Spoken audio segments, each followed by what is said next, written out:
I don't think people have any idea what's really happening in Gaza and why it is happening.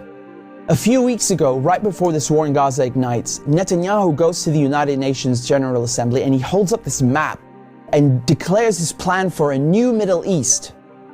And people are going, what is this stupid line this guy's drawing with a red marker?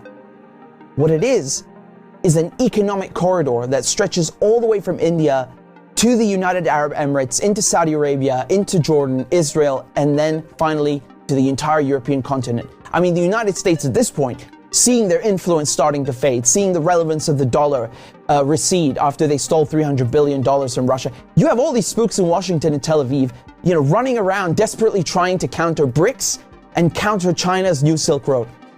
And this is their answer. This is a rival to the new Silk Road. Remember, the ancient Silk Road is the largest, most important trade route in human history. This thing is enormous. It stretches all the way from China to Syria to the Mediterranean Sea. The Chinese know how important this thing is and they want to revive it. It is the future of world economics, trade, and politics. Within the span of a few weeks, Iran and Iraq have signed a railway deal. So now you have a rail link for the new Silk Road. And President Assad of Syria, who the West have been trying to isolate for over a decade, is now visiting China, the world's largest economy, and signing a strategic partnership. This is pivotal. So now the new Silk Road has rail access all the way to the Mediterranean Sea through Syria's port in Latakia. So not just land, but maritime trade. This is crucial. And as enormous and important as all of this is just one aspect. This is just one aspect. You still have the gas. How can we talk about the Middle East without talking about gas and oil? When the US instigated the Maidan coup in 2014, that wasn't just about NATO expansion and encirclement of Russia. This was about surrounding, controlling, and cutting off Russian gas to Europe. Russia is the country with the largest proven reserves of natural gas. Control Ukraine, and you control the pipelines that feed and supply Russian gas to Europe. For decades, you've had US politicians, Republican and Democrat, from every administration, openly saying on camera, we don't want Nord Stream. There will be no longer a Nord Stream 2. We will bring an end to it. You want to have pipelines that don't go through Ukraine and Russia. For years, we've tried to get the Europeans to be interested in different pipeline routes. It's time to do that.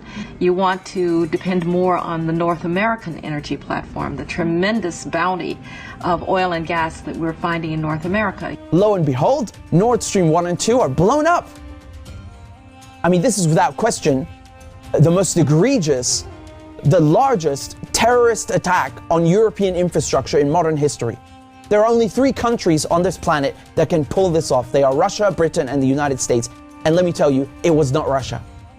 You combine that with the sanction packages from the European Union, banning Russian oil and gas. I mean, talk about shooting yourself in the foot.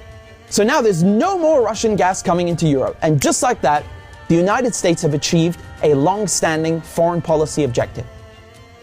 Now, the only other country with enormous gas reserves, the second largest in the world, is Iran.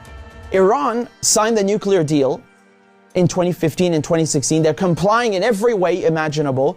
The IAEA at the UN cannot be happier. And then the United States, the guys who orchestrated the whole deal, go back on their word and they rip it up just like that and reimpose sanctions on Iran. So now Iran is barred from selling its oil and gas to Europe and others. So Russia and Iran, the 2 countries with the largest gas reserves, are out of the picture. Then Israel, all of a sudden, proposed themselves as a solution to the European Union's gas shortages. Take our trilateral energy, for example, that we closed in June with Egypt and Israel. It has played an important role in our strategy to get rid of the Russian fossil fuels. How convenient. How convenient. In 2010, they conduct a geological survey and find this monstrous giant gas field in the Middle East. It's called the Leviathan, and it's in the Mediterranean Sea on the Levantine Basin. That means it's right off the coast of Palestine, Lebanon, Syria. Syria initially declines offers over its gas reserves and simultaneously refuses to lay pipes for a Qatari gas project.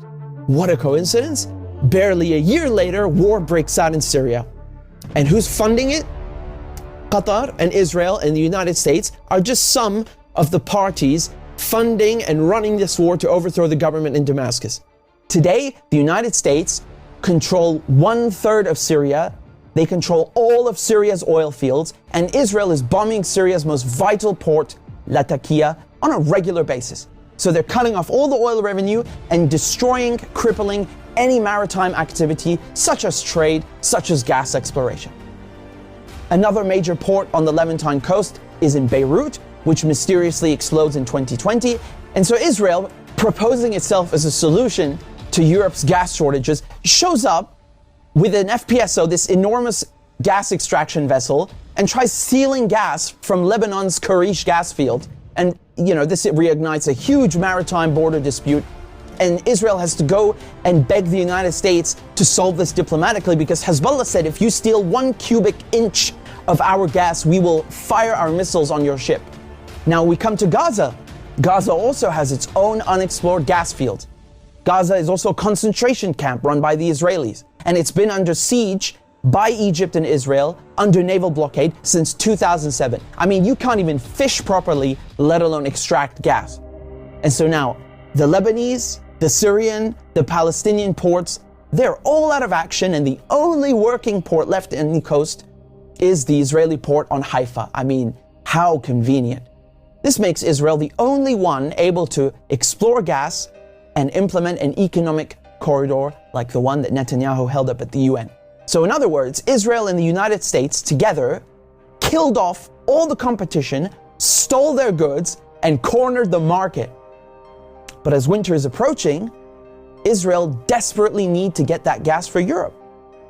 But there's no stability. There can never be stability in the region without solving the Palestinian question.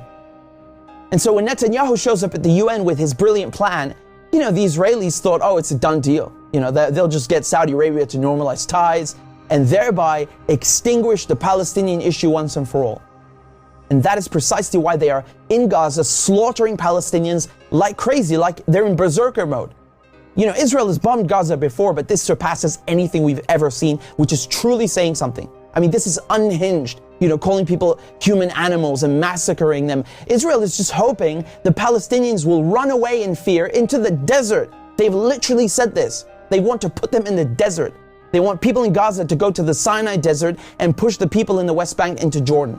This is genocide and ethnic cleansing without question. But it also has economic and geopolitical implications. Hamas and the collective resistance, when they found out about Israel's plan and Saudi Arabia's wishes to normalize ties with Israel, which would destroy any hope of a Palestinian state, this forced their hand.